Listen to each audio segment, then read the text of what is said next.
A poignant day and evening, to say the least, in the nation's capital. 184 lights shining on the Pentagon, remembering those who perished 9/11/01, 5 years ago. Hi, everybody. Chris Berman, Steve Young, Michael Irvin, Tom Jackson. They also had football in the nation's capital. They do love their Redskins, but the theme from over the weekend, road teams coming in to play these big home teams and home openers, and the road teams doing really well. Could Minnesota, on, as we said, a more than poignant day with American flags, the stars and stripes of 90,000 plus in FedEx Field.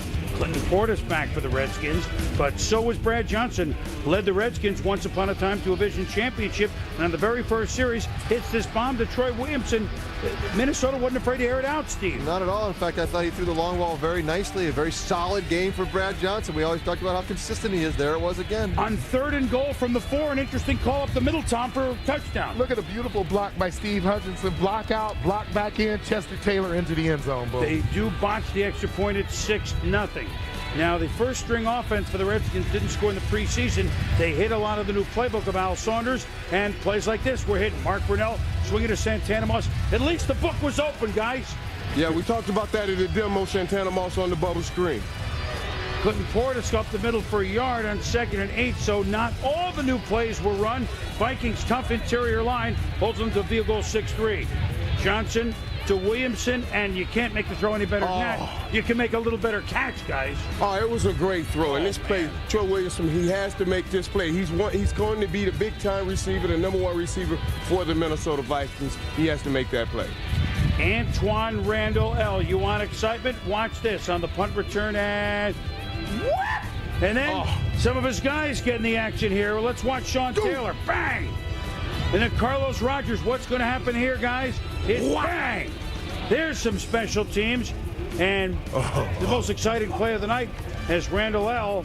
makes a big return with the blocks. So he drives 3rd and 4 from the 35. Brunell swings it to, well, there's Randall. Look at this again. And he still moves now.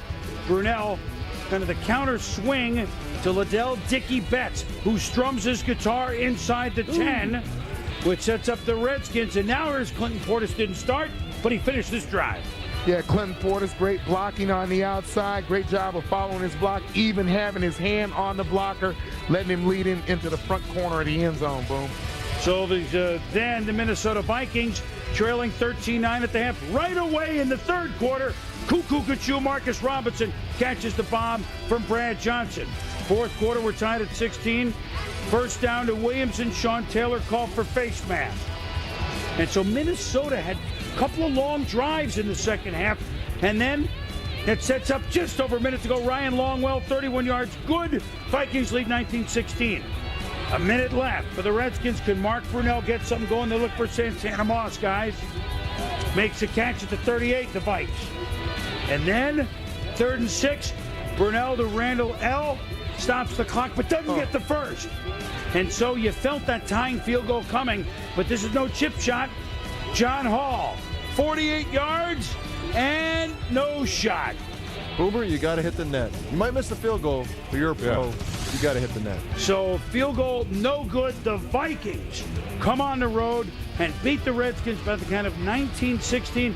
Steve, you called it on Monday Night Countdown, the type of game that Brad Johnson would have, 16-30 for 223. The Portis ran some, but the running star in this game was Chester Taylor, Tom. So as we look at the new Minnesota Vikings of Brad Childress, a